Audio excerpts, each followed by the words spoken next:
Fill her up. You're listening to the Gas Digital Network. We need to roll back the state. We spy on all of our own citizens. Our prisons are flooded with nonviolent drug offenders. If you want to know who America's next enemy is, look at who we're funding right now. Every single one of these problems are a result of government being way too big. You're listening to Part of the Problem on the Gas Digital Network. Here's your host, Dave Smith. What's up, everybody? Welcome to a brand new episode of Part of the Problem. I am Dave Smith. He is Robbie the Fire Bernstein. We're back with another episode. What's up, gang? How are you, Rob? I already hate being home. Do you really? You miss Yeah. you miss Key West? Not even Key West, just 48 hours and like having to do laundry and all the home stuff. And I'm like, I don't want to be here. I mean, you realize you would have had to do laundry one way or the other. Like, no matter what, you can't run away from dirty clothes. I don't know. With the way I wear clothes, I could just buy a fresh keep having Bobby the Bank send me some fresh sheaths out there on the road, buying some black t-shirts, wearing the same jeans for a month and throwing them out. I can make it work. Yeah, you probably can. You're right. You could pull it off. Well, you're home. We're off this weekend. It's Easter, Rob. You could celebrate Jewish Easter. Christ is king. That's what we say Go around into here. yards the night before and steal kids' candy. That is really true. If you really want to celebrate your faith, that's the best way to do it. Is there an Easter Grinch? Maybe I'll become that guy. Maybe that'll be just my niche. Dress up like whatever Shmuley was dressed up as on Purim, and you can get that. Jeez, how about that guy? He's working hard. He is working hard to create more Jew haters. Anyway, don't worry, we won't have you home for too long, Rob, because we got a bunch of stuff coming up.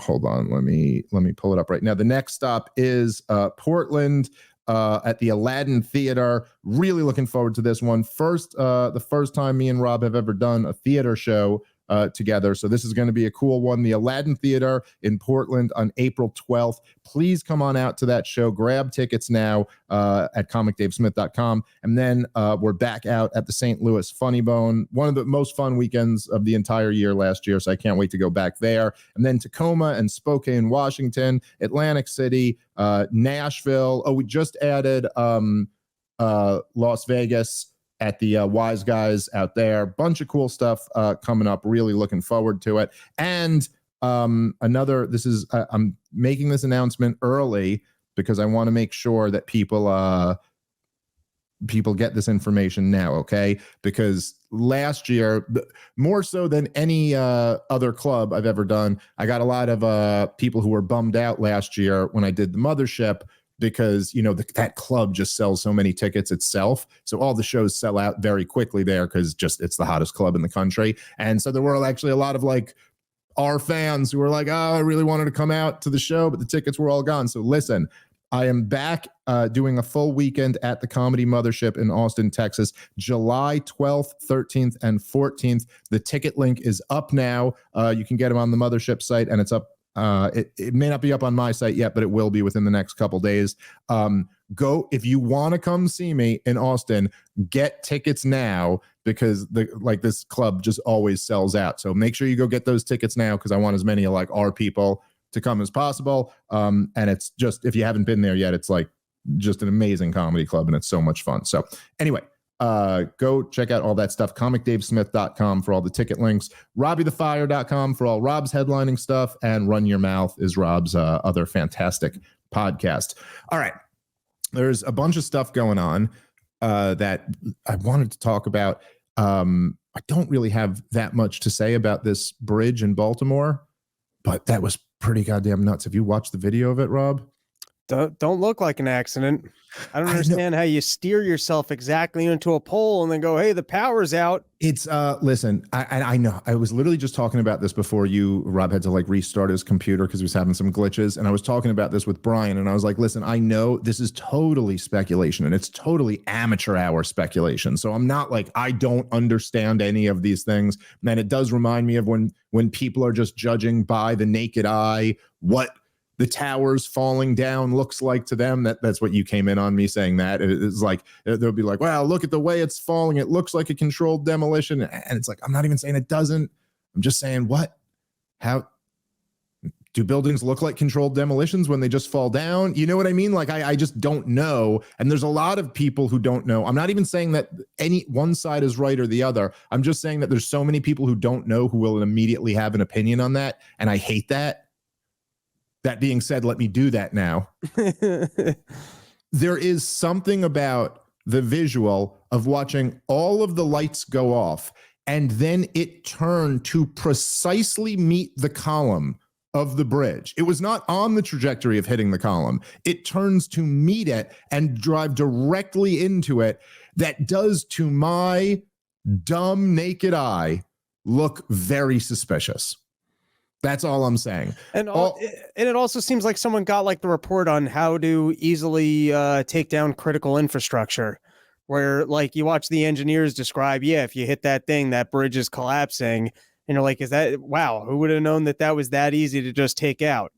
Once again, I don't know anything about boats. I don't know anything about bridges. This is not my topic of expertise. Systems or whatever. I know nothing about any of this. And look, all of the authorities have said that there's no signs that this was a cyber attack or a terrorist attack or anything like that. Their language is a little bit trickier. It's more something of, we have no evidence at this time, or right. There's no reason to indicate. There's something with the way that they're even framing it that's like, wait, you know something.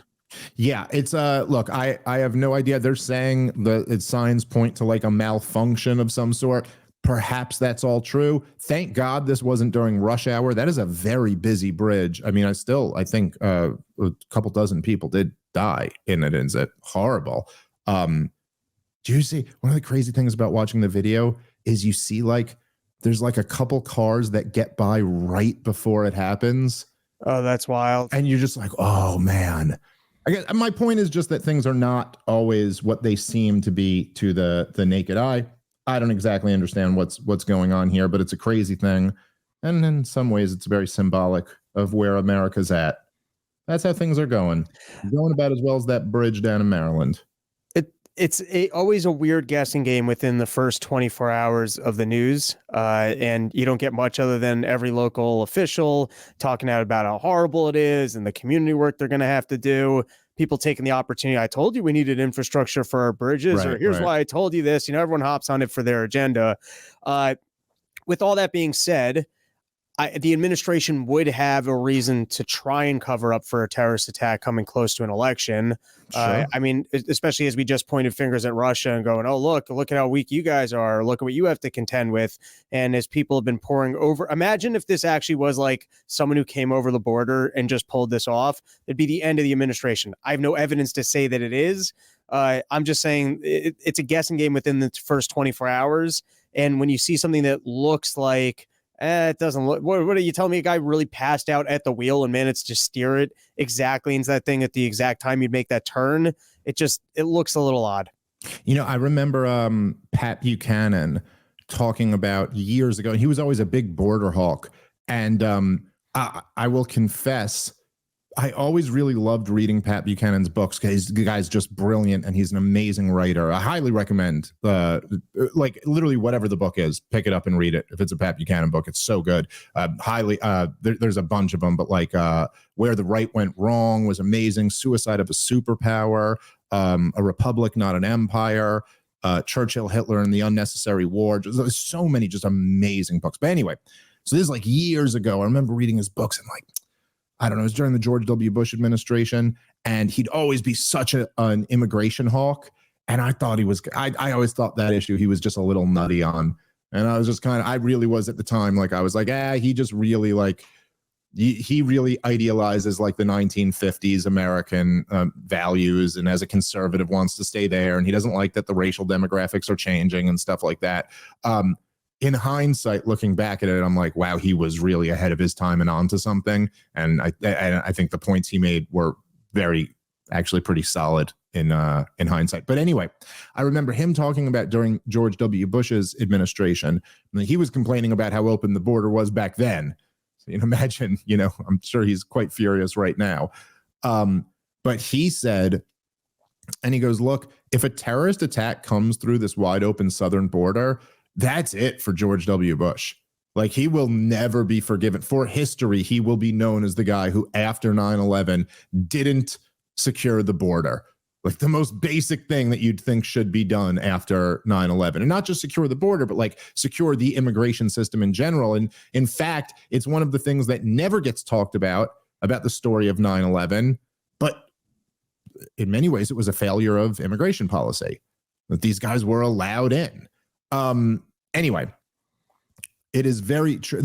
Anyway, the point I remember, just the thing you said that made me think of that was just that I remember at the time thinking, man, if there was a terrorist attack that came in from the southern border, the Bush administration would have to do everything within their power to lie and tell you that that's not how that guy got into the country. You know what I mean? Because he would just be toast. And similarly, and I'm not saying it's suggesting at all that this ship was anything to do with the border, but it does just make you realize these weird incentives of politics. We're like, yeah, if somebody comes through the border right now and committed something on a mass scale, the Biden administration would have to try to cover that up as best they could. Look at the way they lied with Benghazi, trying to say it was over a cartoon or whatever the hell their claim was. Yeah, that's right. They did try to say it was like, there was a very insensitive cartoon. We understand where these Muslims are coming from. They all got upset about that. You're like, oh, no. Oh, well, actually, we were trying to overthrow all their governments. And that was part of it, too. And by the way, we succeeded in a whole lot of them. All right, guys, let's take a moment and thank our sponsor for today's show, which is Monthly Knife Club, the ultimate subscription box for knife enthusiasts, outdoor adventurers, and everyday carry enthusiasts. Every month, they've got you covered with a brand new high-quality name brand knife delivered right to your doorstep. They've partnered with renowned brands like Bestech, Gerber, Kubi, Kaiser, Giant Mouse, and many more to ensure you receive the best. Their subscription box is the ideal gift for the man who's notoriously hard to shop for. It's the perfect Father's Day gift with a variety of tiers to choose from. Starting at just $25, you can experience the thrill of unboxing a top-notch name brand knife every month. So why wait? Join today and elevate your knife game with the Monthly Knife Club subscription box. And as a special bonus, they are offering a 10% discount on your first month when you use the coupon code DAVE10, just their way of saying welcome to the Monthly Knife Club and showing their appreciation for your support. monthlyKnifeClub.com, promo code DAVE10 for 10% off your first month. All right, let's get back into the show. Okay, anyway, there's one other story that I did just kind of want to touch on. Again, it's not a story that I have that much unique to say on, but I have not closely been following Diddygate, the scandal with Puff Daddy, as we used to call him in my day. He later became P. Diddy, but the whole time he was diddying kids, evidently. Now, I don't know if that's true or not. But anyway, Puff Daddy, there's been like all of this kind of like wild internet speculation. I think the Cat Williams appearance on Shannon Sharp's podcast that blew up the internet, that kind of gave a lot of wind to it. There are these accusations that Puffy has been doing all types of really weird sexual stuff.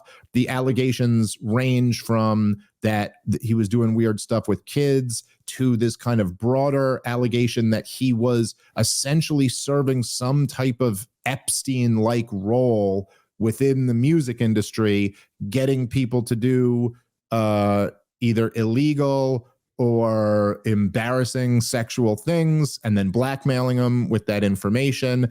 There are lots of weird, there's lots of weird things. Like there's videos of him with a lot of stars when they're very young boys. I think Usher was a little boy around him, and Justin Bieber, and there's little kids around Puffy who he like takes in or pretends to adopt. And it's strange for sure. And, Puffy was always, I grew up a real hip hop guy, Rob. I know you didn't, but Puffy was always the guy from day one who was like, there'd be like a bunch of gangster rappers, and then Puffy would be like, hey, maybe while you're gangster rapping, I come in a shiny suit and start booty dancing all over the place. Like it was always just like a very weird vibe with him. Anyway, this all just seemed like wild internet speculation until yesterday. The FBI raided 2 of his homes. And so now the speculation only increases to like, what the hell is going on here? I don't have anything to say specifically about this case other than that. Who the hell knows? We'll see what happens. But it is hard to, like, when there's all this internet speculation about like, oh, this guy's doing all this creepy stuff, and then the FBI raids his house, you're like, oh, maybe, I guess there must have been something to that, or I suspect it indicates there could have been something to all of that. Also unclear whether or not he's fled the country, and then also unclear when the FBI is raiding your homes if they're looking for evidence or disposing of it. Yeah, no, that's a very fair point.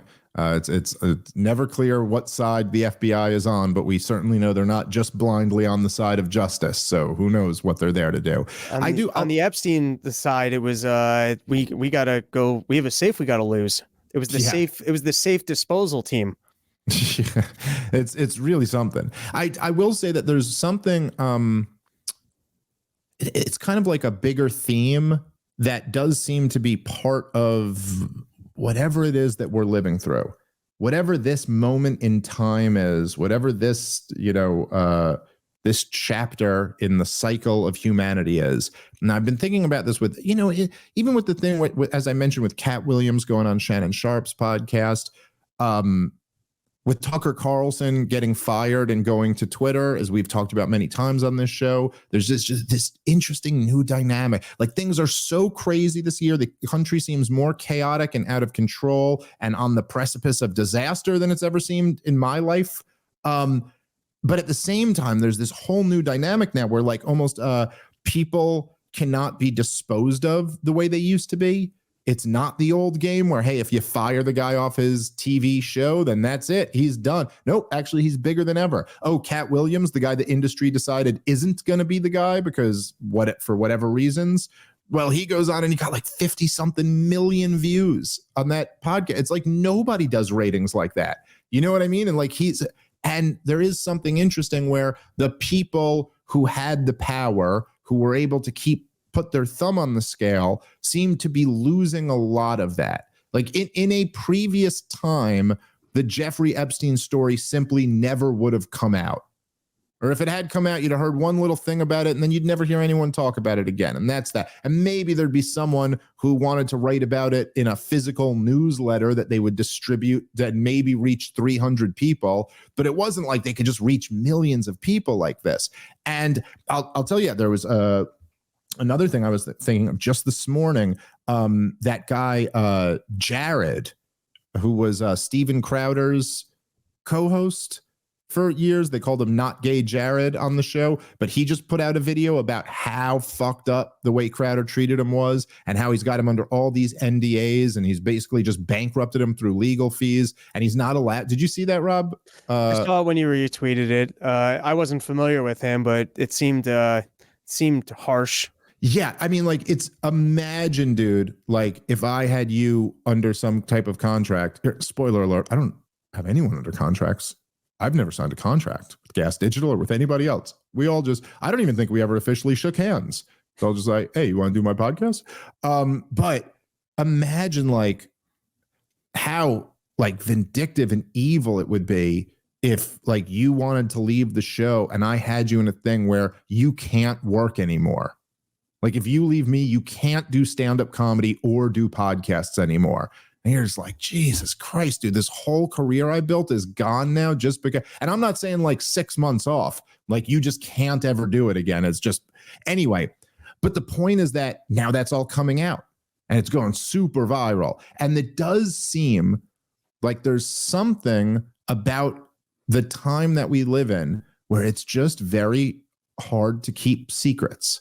Or at least it's getting a lot harder to keep secrets. And even if you're in the position of power, it's much more difficult to keep a lot of this stuff under wraps. And so, there's good and bad with that, I'm sure. And there's excesses of it, like in the Me Too movement, where people make accusations that there's no way of verifying. But it does seem to be a theme with the time that we're living in, that more and more dirt is getting exposed. And I do think there's at least part of that is a very positive thing.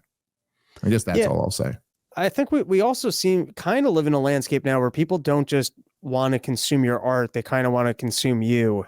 And so if off stage you're a total dickhead and on stage you got some sort of a likable brand, or, you know, it's almost like everything's almost like being a church pastor now. If you've had 14 affairs or 3 families that you've left, you kind of can't get up and preach. Not that what we do is preach, but I'm just saying, Sure, and like, yeah. you know, but no, but there's a comparison there that it's like, if we were doing something that is totally contrary to how we portray ourselves on the podcast, then like, yeah, that should be damaging. Yeah. And so some of these Hollywood characters, it's your likability is what sells. And so if your brand is that and you're a total dickhead off air, people start finding out about that, you know, I guess it will hamper your career. Yeah, no. And I do think there's, it's gotta be a scary time for people who aren't really living it. You know what I mean? Like for people who aren't really living the persona that they project. I'd imagine it's got to be like people are like, oh man, anyone could find out about this. But look, like, you know, this is what's nice. I guess what's kind of freeing about the fact that, and I'm not saying like me and you aren't flawed people. We certainly are. I'm just saying that we really are what you see. There's no like big secret afterward where we're like going, oh man, we got him again today. And there's not, but it would be, man, what a scary time it would be to be someone like that. Or even just like if you were like cheating on your wife or something like that and you're a person in the public eye. It's not like before. It's like that you could just get ruined at any moment for that. Like there are screenshots, there's proof, there's all this stuff that can just be posted and then that's it. You're done. And I think there's something positive about that. Like there's just the penalty for being dishonest is more present and more, you know, and there should be some type of penalty for being a fraud. And like, yeah, if your whole thing is that you believe in free speech, and then meanwhile, you're locking down everybody who works at your company to not be able to say anything if you mistreat them, then like, that's fairly contradictory in spirit.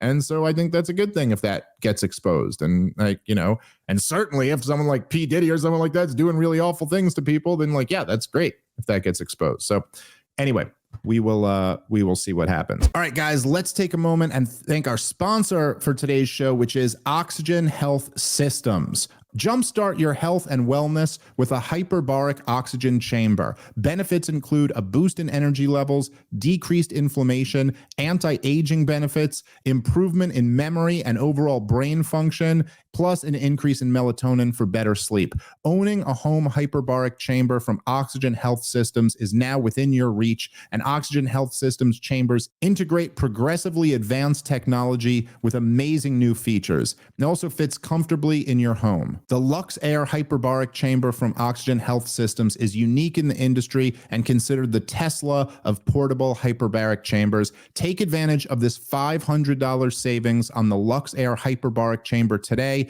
at oxygenhealthsystems.com. Use coupon code PROBLEM at checkout for that savings. oxygenhealthsystems.com, promo code PROBLEM at checkout.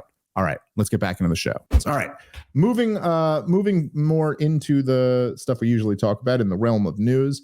Donald Trump recently made some very Trumpian comments on the Israel-Gaza war. I want to play that and then let's respond. You can't have this going on. And I will say Israel has to be very careful because you're losing a lot of the world. You're losing a lot of support. But you have to finish up, you have to get the job done, and you have to get on to peace. You have to get on to a normal life for Israel and for everybody else. And we got to get to peace. You can't have. All right. So that was Donald Trump. Now, how pathetic is it that of the two major party candidates and, of course, the major third party candidate, RFK Jr., that's the best we've got so far. However, there was another clip, or at least I read the quote that we're not seeing here, where he said there's certain things that you just can't do that. Like I get that you have to get. I don't know if there was a video clip of that. I looked for. I saw it in writing. But yeah. Go ahead. I'm sorry. He basically said yes. You just can't do this. I would have told him not to do this. Right. So with that being said, even though he might be talking just from a strategic PR standpoint, he's letting, I mean, he's taking a red line like you and I of saying you guys can't be killing innocent civilians. And even if it's a more Trumpian one where it's like, I understand that you have to take care of business, and I'm not telling you that you even have to be moral in taking care of your business. If you're on the news killing civilians, you've lost the game. And I can't support you and I can't work with you and you're going to lose more support. So, but the thing is, he didn't exactly go, and then I can't support you. He just said something about how he's seeing it all the time on social media and how, look, it's better than what we've heard before. But he also did say, hurry up and finish up, which is like, okay. And also not quite as good as saying, just stop. It's not as if he came out and said, you have to stop immediately. You can't do this anymore, which would be much better. So Donald Trump, kind of in his Trumpian way, he's like, we're not going to fight these wars anymore, but we're going to kill all the terrorists, but we're not going to do it, but we'll do it. I'll drop 70 bombs. We'll take the oil, but we're going to get out of it, and it's like, wait, it's still better than what the Democrat or Republican establishment are saying, but it's like, I wish he would just say the right thing. But it is at least something. And you do see where, look, like what he's talking about is that, look, global opinion is totally turning on Israel here. And that's going to start to have an effect on the rhetoric that that candidates are going to have to use.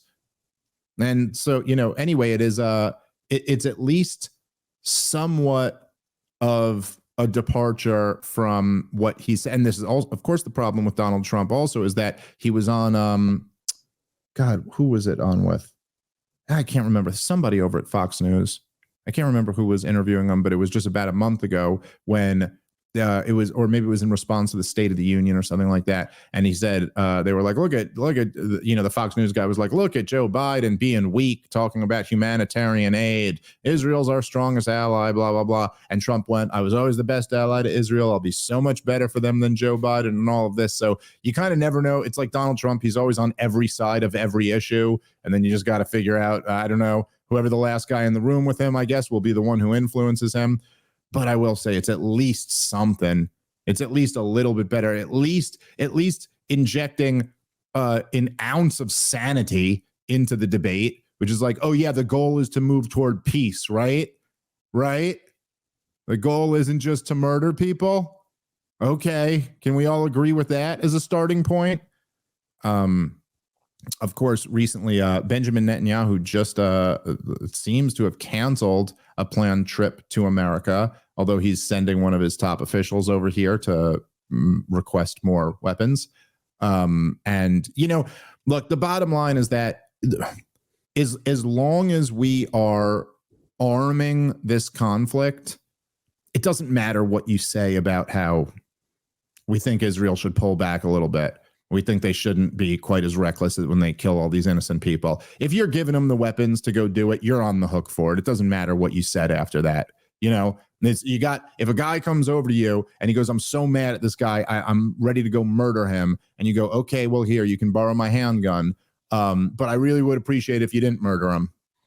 That doesn't matter anymore. He told you what he wanted to do and you gave him the weapons to do it. You're implicated in this.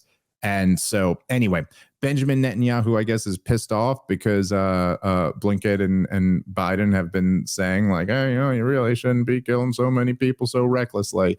It's really just, I don't know. It's something. So out of protest, he's not going to come here. Just to let us know he's pissed off. He made a statement saying something. He goes, we'll do this with or without America. And it's unbelievable that, like, if you make some requests of someone like that his response is, we'll do this with or without America, and that the American response isn't just like, okay, cool, we choose without. Go ahead. If you don't need this help, then great. Better for all of us. You don't need to get it. And of course, that's for many reasons not politically possible to pull off. All right, guys, let's take a moment and thank our sponsor for today's show, which is mypatriotsupply.com. Look, things are getting pretty crazy out there in the world. And if you're anything like me, You don't think the sky's going to fall tomorrow, but you'd like to be prepared just in case it does. That's why a lot of people are turning to self-reliance with My Patriot Supply. MyPatriotSupply.com has helped millions of American families prepare for the uncertain future. Many of them start with 4-week emergency food kits by Ready Hour. With 16 food and drink varieties, there'll be no food boredom, and with over 2,000 calories per day, there'll be no starvation. And they are sealed inside ultra-durable packaging. These meals last up to 25 years in storage. Stock up on all the food kits your family needs at my website, preparewithdave.com. Get each Ready 4-Hour Week food kit for $60 off. Also, get free shipping. Protect yourself, protect your people. You're not ready if it's not Ready Hour. Start preparing right now at preparewithdave.com. All right, let's get back into the show. So, all right. There was another story that was another media story that I thought was pretty interesting. I don't know how much of this you've seen, Rob, but everybody at MSNBC is freaking out over them hiring. What's her name? Rana. Why am I blanking on her name now? That's not good. But the former head of the RNC, who just recently left. Of course, she was she was the one who Vivek Ramaswamy was calling out. Ronna McDaniels. Sorry about that. So anyway, there's been a few clips. Chuck Todd went on Meet the Press and apologized to the new host of Meet the Press for putting her in this situation. And they're all kind of blasting management for hiring this woman. And anyway, let's play. We got a couple clips here. Let's go to the first one. In this instance, NBC News, either wittingly or unwittingly, is teaching election deniers that what they can do stretches well beyond appearing on our air in interviews to peddle lies about the sanctity and integrity of our elections, which Ronna McDaniels did yesterday at Meet the Press. Can you say, as you sit here today, did Joe Biden win the election fair and square? He won. He's the legitimate Did he win president. fair and square? Fair and square, he won. It's certified. It's done. But I Ronna, do think, why Kristen, let me just say something. To say that, why has it taken you until now to be able to say I'm going to push back a little, because I do think it's fair to say there were problems in 2020. And to say that does not mean he's not the legitimate Ronna, president. when you There were no problems. But what we've also said to election deniers is not just they can do that on our airwaves, but that they can do that as one of us, as badge-carrying employees of NBC News, as paid contributors to our sacred airwaves. Joining us now, Yale University. All right, that's all we needed to hear of this one. It's unbelievable. Glenn Greenwald tweeted something about this too, but he said something like, if 20 years ago I had told you that the Bush-Cheney spokeswoman would have been the hero of the liberals without changing any of her beliefs, that she just would have been the hero of the liberals, calling out the scourge that is misinformation. You know what I mean? Like, the woman who represented the Bush-Cheney administration is so outraged about her. They're sacred airwaves. First of all, this woman, this Ronna McDaniels, she's just an establishment hack. It's not like she's some far right, Trumpian or anything like that. And the statement she made was, there were problems, which is just objectively true. There were lots of problems in 2020. And anyway, the fact that this is so outrageous because she's here on our sacred airwaves, what it really comes down to is that they're offended that she was mean to them, basically, is what it all comes down to. And I'm sure management will sit down and go, listen, she deserves a payday too. Here's what she played ball on. That's why you all have jobs here. And so we've got to hold to our agreements, because if not, the future people, they won't do our bidding while they're serving in government. Yeah. How does this work if they don't know that there's a cushy salary waiting for them on the other side? Hey, listen, we're just taking our orders from the CIA when people get retransferred. And so she's now on the media team, but believe me, she'll play ball. And if we're saying that the election was 100%, and she's over here and playing on that side, she'll do it too. And look, it's so obvious the game she's playing too, right? Is they bring these people in to be essentially controlled opposition, so that they can go, look, even the head of the RNC is admitting that the election was legitimate. And then she has to say a little something like, hey, look, there were problems. So she's not completely losing her ability to pull anyone from that side, would be on that side in. That's how all of this. What was, I forgot, why was she removed from the RNC? What was that big Ramaswamy complaint? I can't remember. Well, I mean, I think at the heart of Ramaswamy's complaint was just that just how many losses she's been a disaster. Right. You know, I mean, she's been there. They lost the presidential election in 2020. They were supposed to have a red wave that never came in 2022. And then they had a bad off year in 2023. And it's like, how many of these you get? Under Joe Biden, you can't put together winning elections. So you're pretty bad at this, you know? And then I can't remember exactly. I think there was one or two other things that she had said or things that where she was just doing things in a corrupt way. You know, Vivek was an outsider candidate. And so I'm not saying he was wrong. He was right to do it, but it's a lot easier when you're the outsider candidate to be like, hey, this whole thing's unfair. They favor all the insider candidates, which is always true with the DNC or the RNC. Anyway, on this topic, let's go check in with our favorite morning show. Hiring a former RNC chair, Ronna McDaniel. Well, she was on Sunday's Meet the Press. It was her first appearance since NBC News hired her as a political analyst. I know you won't be surprised to know that we've been inundated with calls this weekend, as have most people connected with this network, about NBC's decision to hire her. We learned about the hiring when we read about it in the press on Friday. We weren't asked our opinion of the hiring, but if we were, we would have strongly objected to it for several reasons, including, but not limited to, as lawyers might say, Ms. McDaniel's role in Donald Trump's fake elector scheme and her pressuring election officials to not certify election results while Donald Trump was on the phone. To be clear, we believe NBC News should seek out conservative Republican voices to provide balance in their election coverage. But it should be conservative Republicans, not a person who used her position of power to be an anti-democracy election denier. And we hope NBC will reconsider its decision. It goes without saying that she will not be a guest on Morning Joe in her capacity as a paid contributor. Here's why. But to the question, though, do you disagree with Trump saying he's going to free those who've been charged? I do not think people who committed violent acts on January 6th should be freed. So you disagree with that? He's been saying that for months. Ronna, why not speak out earlier? Why just speak out about that now? When you're the RNC chair, you kind of take one for the whole team, right? Now I get to be a little bit more myself, right? Well, this is what you said a year ago to Chris Wallace. I want to play you what you said. Are you saying, as the chair of the Republican Party, that you still have questions as to whether or not Joe Biden was the duly elected president? Joe Biden's the president. No, I didn't ask you whether he's the president. No, I don't think that. I think Do you there were think lots of problems. he won the election? I think there were lots of problems with 2020. Do you think he won the election. Pardon? But ultimately, he won the election. But there were lots of problems with the 2020 election. 100%. And that's fair. But I don't think he won it fair. I don't. I'm not going to say that.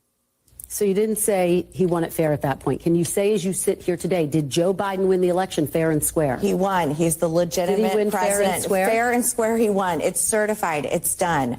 But I Ronna, do think, Kristen, let me just say something. To say that. Why has it taken you until now to be able to say I'm going to push back a little, because I do think it's fair to say there were problems in 2020. And to say that does not mean he's not the legitimate Ronna, president. So, John Meacham. Exhausting. Disgusting. So, okay. She did say only the people who committed violence on that day, which is a slick answer, because what about all the people that just walked in? And I mean, the people that committed. So even there, she's being slick. And then also in regards to, I guess, the winning of the election, seems like she's still trying to stick by this story, which a lot of people did, which was basically, hey, we need to have a democracy. So even if the election's fraudulent, once we've declared a winner, we all got to just kind of run with that, because that's the game. Right. Or once, or just the constitutional process of, like, once the election is certified, it's certified, and that's the winner. And but yeah, look, part of this is that this woman is not very bright. She's not very impressive. There are, you know, like Rob, where you always have this, you have a good like knack for always, like even like when the propaganda is just frustratingly bad, and you'll be like, no, dummy, don't say it like this. Say it like this, and that's at least a better way to sell your dumb propaganda. And there's a million examples in her answers there where it's like, you could just say this in a better way, and like if she's just not that bright. And it's kind of amazing how unimpressive the people who rise to the top in this world are. So that's certainly one of my takeaways from this. To the broader kind of point that the MSNBC hosts are making here is that it's essentially something like, look, the bigger picture of what MSNBC's complaint here is that in your previous job, you're kind of saying, oh, you took one for the team. You were a liar and you lied about something very important. And that's simply something that MSNBC, this sacred network, just wouldn't stand for. Rob, they wouldn't stand for that. And so much of what's like underlying their complaint is that something is different about this time. You know, we may have had our problems in the United States of America. And this, by the way, is essentially the blue-pilled mantra across the United States of America. And if you ever hear anyone speaking in this way, just know that this is a person who's not awake to what's really going on. Is that they go, look, America had its problems. Sure, we had our issues, but we never had anything like Donald Trump. We never had anything like someone who would deny the election and threaten the peaceful transfer of power or something along these lines. One thing you might want to notice right away is that that's what they all go to right now, right? Is the 2020 election. That's the go-to. That's the thing that makes Donald Trump different than all the other presidents. You might notice that they all were just as hysterical before the 2020 election about Donald Trump. From 2016 through 2020, they were all equally hysterical about Donald Trump before anything like that had ever happened. And they always had a different excuse for what it was.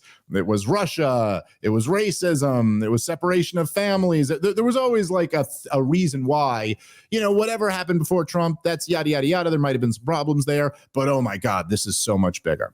So I want to play one of my favorite clips ever on MSNBC, which we have not played for years. This is a time before Donald Trump. Okay. This is during the Obama administration. This was a time when the country was losing its mind, but had not yet completely lost its mind. This was a conversation that happened on a little cable news network known as, you guessed it, Rob, MSNBC. Let's play this segment.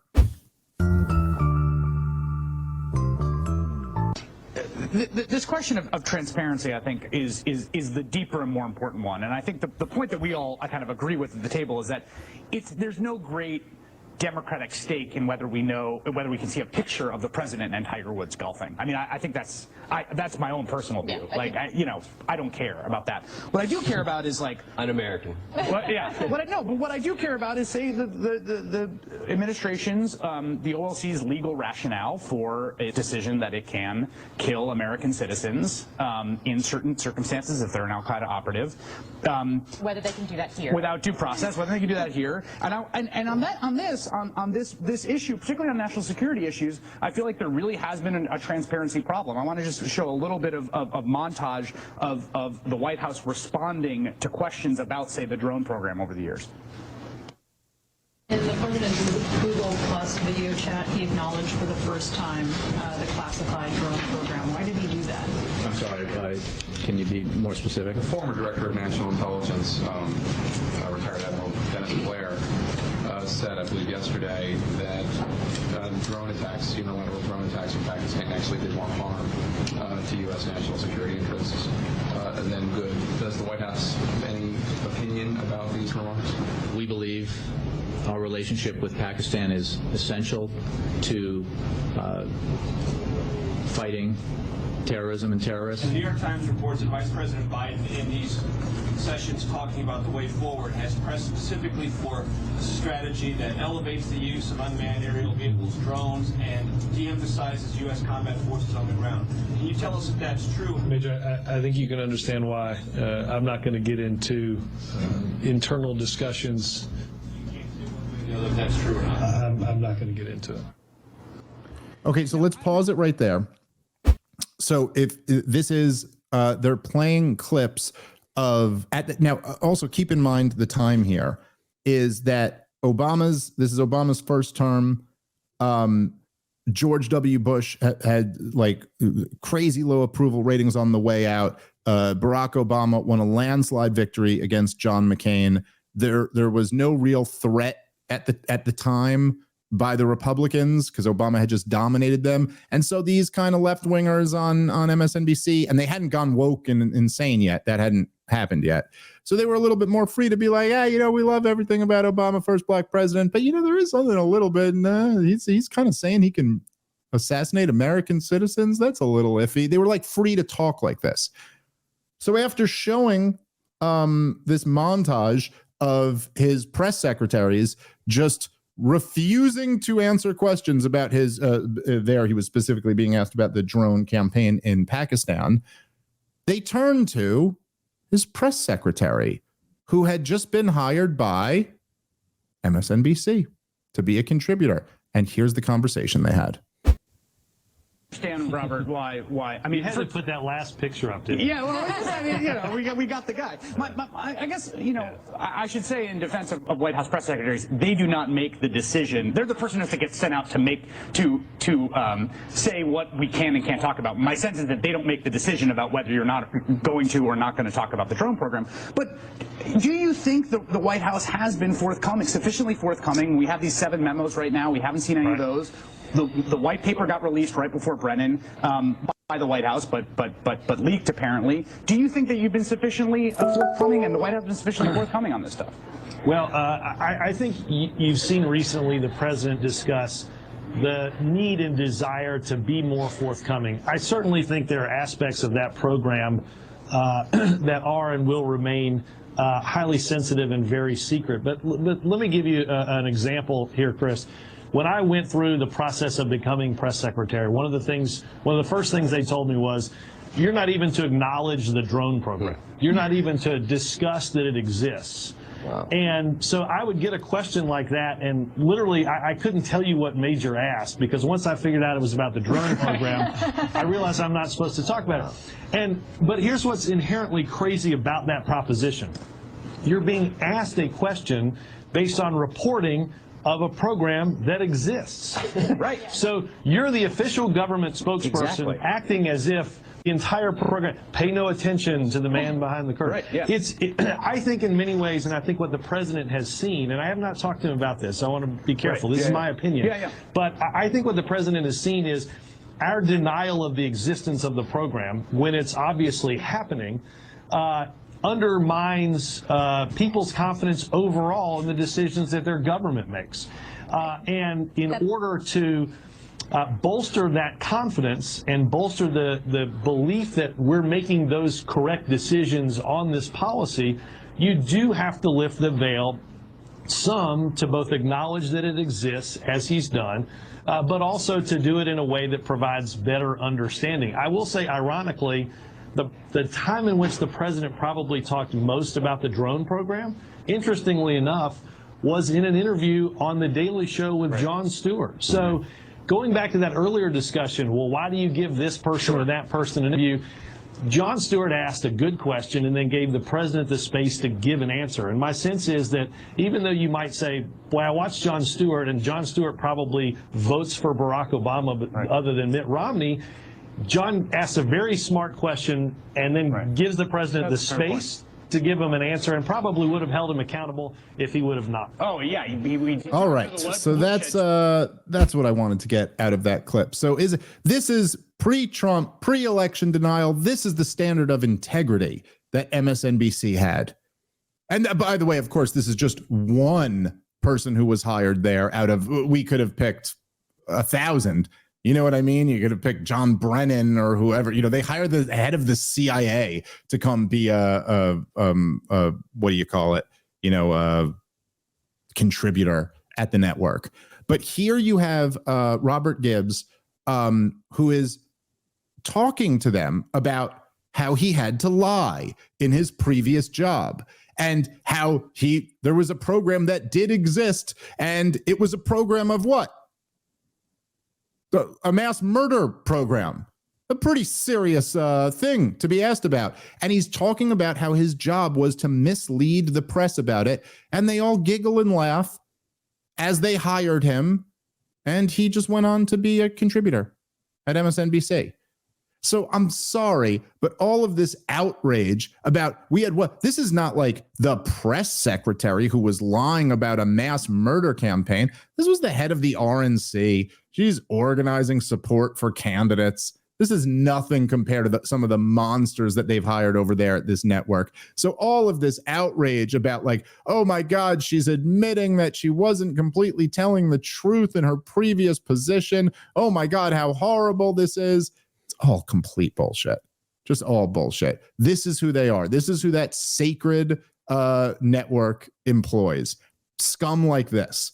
And by the way, the other thing about it that's just really something is that as he's talking about this, he's kind of going through this thing, and he's like, it's weird because you're getting the first my instructions were you are not to acknowledge the existence of a drone program. And then he's like, I think I'm getting asked about this drone program, and I don't even think I heard the question because I'm like, oh, I can't answer this one. And they're all laughing. Like the panel, all of them are giggling along, what a funny predicament to be in where you got to lie about this mass murder campaign. That's what was going on in the administration before Donald Trump's. So I don't think there's anything so unique about MSNBC hiring an unimpressive liar. Seems par for the course. I don't know. I think on the show once you played a clip on The View of Bush's press secretary basically saying the exact same thing. What? It was Bush's press secretary? I think so. Maybe yeah, right. It's just I'm saying this is kind of typical of people leaving these. I mean, Jem Psaki has a job on MSNBC right now. Mm-hmm. How many lies did she tell through the COVID era or about early Biden inflation? So no one's really concerned about the fact that these people lied in previous positions. Yeah, that's really not what it's about. How many goddamn lies did everybody involved in those clips at MSNBC tell over the last few years? Yeah. I mean, it's kind of what I said at the beginning. Management needs to have a chat with the underlings about what this lady did that she actually deserves her post-work payday. Yeah. That's really what it should come down to. Management has to go, guys, she's on the same evil side that we're all on. Okay, come on, she's one of us. Yeah. No, and I do think there's something to what you were getting at before, that it's like, look, we got to have this. You got to have lucrative paydays for these people after they're done. Otherwise, what's to incentivize the next one from playing ball and making sure if things really, you know what I mean? Think about the incentives. I mean, I know we talk about this all the time, but anyone, let's just say you were a Trump loyalist and you were trying to be you believed in the mission, whatever it was, controlling the borders, ending the wars, trade, protectionism, whatever, the staples of Trumpism is. And imagine you're a hardcore loyalist, and then the shit starts to hit the fan and people around you are getting smeared and they're getting strung up on charges and people are going to jail and they're having their lives ruined. And just think of the incentives that, at any point, I could just turn on him and I know there's a cushy job waiting on the other side. You know what I mean? I know all of this goes away, and it doesn't matter who you are. Be Michael Cohen, be his personal lawyer. They'll have him on CNN or MSNBC or whatever because he testified against him. And that's okay. You have this get out of jail free card. All you got to do is play ball with the establishment, and that's a powerful incentive. It's easy for us to just intellectualize it or think about what it would be like. But imagine being in that situation where hey, you could just go live life as a millionaire, or you could risk, your life being ruined. It's a powerful incentive that really changes human behavior. All right, listen, we are going to wrap up there. I got to get to another show. I'm doing an immigration debate on the Reason podcast. So looking forward to doing that. Thanks everybody for listening. Make sure to come out and see us live. ComicDaveSmith.com, RobbieTheFire.com, Run Your Mouth, Rob's other fantastic podcast, and we'll catch you guys soon. Peace.